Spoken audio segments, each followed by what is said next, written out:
Snel en betrouwbaar. Dan denk je wellicht niet gelijk aan Renault. Althans ik niet. Maar Renault heeft natuurlijk wel een aantal hele bijzondere auto's gemaakt. Denk aan de Renault 5 Turbo, de Clio Williams, de Clio V6. Nou, na de successen van de Formule 1 was er ook wat geld bij Renault om de Megane door te ontwikkelen als hele snelle hot hatch. En waarom deze Megane de beste occasion van zijn generatie is. En niet de Golf GTI of de Ford Focus RS, vertel ik je vandaag in deze video.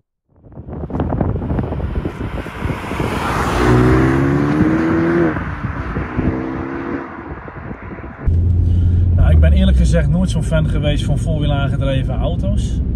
Mijn inziens is dat altijd een compromis ten behoeve van kostenbesparing. Maar toen ik in 2012 voor het eerst met een serieus snelle voorwiel aangedreven auto kon rijden op de Nürburgring Nordschleife, heb ik dat beeld wel wat bijgesteld. Dat betrof een Megane R26R. En ik was enorm onder de indruk wat je met de juiste onderdelen precies kan doen.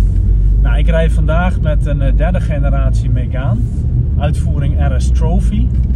En ik heb recentelijk ook nog met de laatste generatie Megane op Spa gereden. Daar heb ik ook een foto van. En ja, als je de juiste onderdelen gebruikt om zo'n auto te bouwen en goed doorontwikkelt, kun je een enorm indrukwekkende voorwiel aangedreven auto bouwen.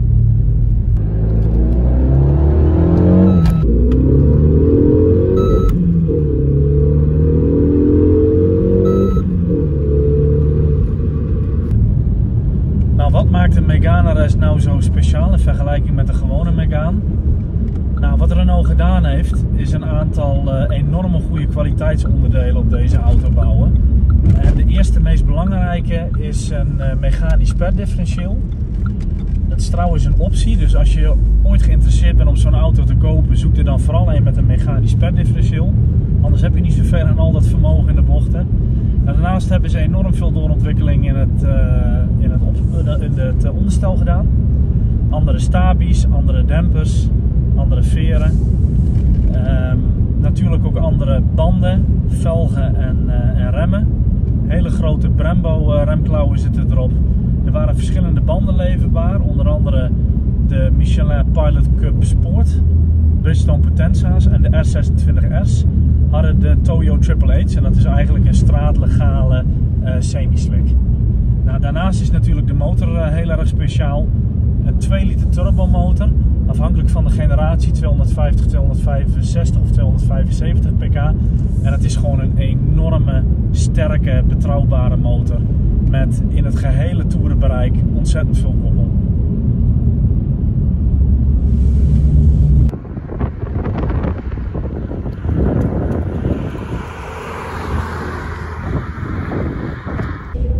Met betrekking tot het interieur is de RS anders van een gewone Megane vanwege onder andere de Recaro kuipstoelen. Het zijn enorme fijne stoelen. Geven ontzettend veel support aan de zijkant. Daarnaast zitten er natuurlijk gele accenten in, bepaalde sportaccenten, wat carbon look in het interieur. Dat geeft wel een speciale gevoel dan een gewone Megane. 2 liter motor, waarvan ik al vertelde dat hij eigenlijk overal koppel heeft. Ja, rijdt ontzettend prettig, zeker gekoppeld aan een 6 versnellingen handbak.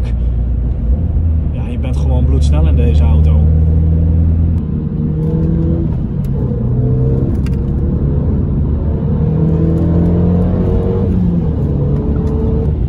Nou, ik heb net al iets verteld over de betrouwbaarheid in de introductie van deze video. Zoals ik al heb verteld, werkte ik destijds voor een verhuurbedrijf dat auto's verhuurde op de Noordschleife. Nou, je kunt natuurlijk een auto niks zwaarders aandoen dan 300 meter hoogteverschil, 20,8 kilometer aan bochten en uitdaging eigenlijk voor een auto. Nou, deze auto's in de verhuur waren absoluut ongelooflijk betrouwbaar. Ik kan me nooit herinneren dat er een motor kapot is gereden of dat er grote problemen waren met deze auto's. Kijk, snelle auto's is natuurlijk leuk en aardig, maar in Nederland mag je er niet al te hard mee rijden helaas.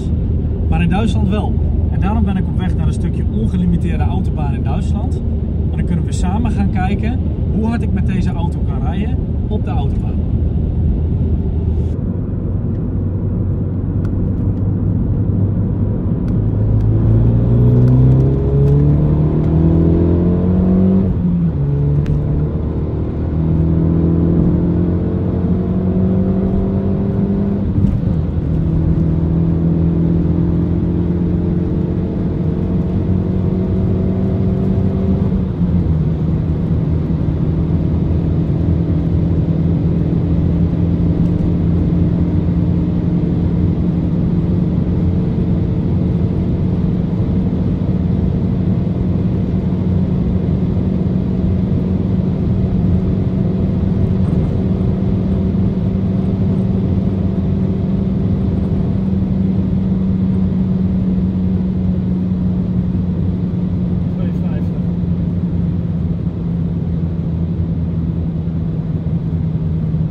in de jaren dat deze auto's op de markt kwamen, werkte ik voor een verhuur- en instructiebedrijf op de Nürburgring Nordschleife.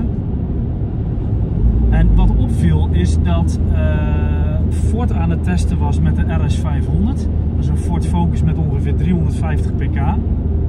En Volkswagen met de GTI. Omdat Renault bezig was het record te krijgen voor voorwiel aangedreven auto op de Nürburgring. Nou, dat circuit is tevens ook een test- en ontwikkelcircuit. Dat heet Industry Pool. Dan gebruiken fabrikanten het circuit om hun auto's in feite te testen. Jullie kennen dat vast wel van de foto's van die afgeplakte auto's. Nou, uiteindelijk heeft de Renault Megane met meerdere generaties het record qua rondetijd gewonnen op de Nürburgring met de Megane. En was daarmee sneller dan de Ford Focus RS500 met 350 pk. Dus zo zie je maar, pk is niet alles.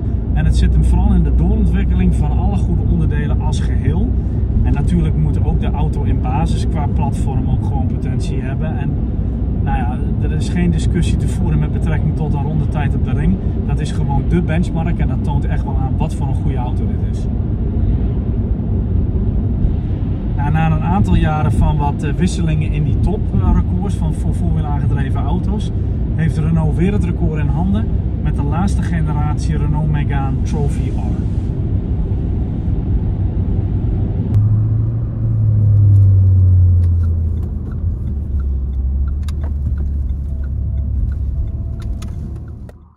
Wat deze auto in mijn optiek zo ontzettend uniek maakt, is niet het feit dat er weinig van geproduceerd zijn, maar het feit dat het een auto is die zoveel verschillende dingen goed doet. Je kan er prima mee naar de supermarkt, je kan er 2 kinderzitjes achterin doen, je kan er leuke bochtjes mee pakken en ontzettend veel plezier mee hebben.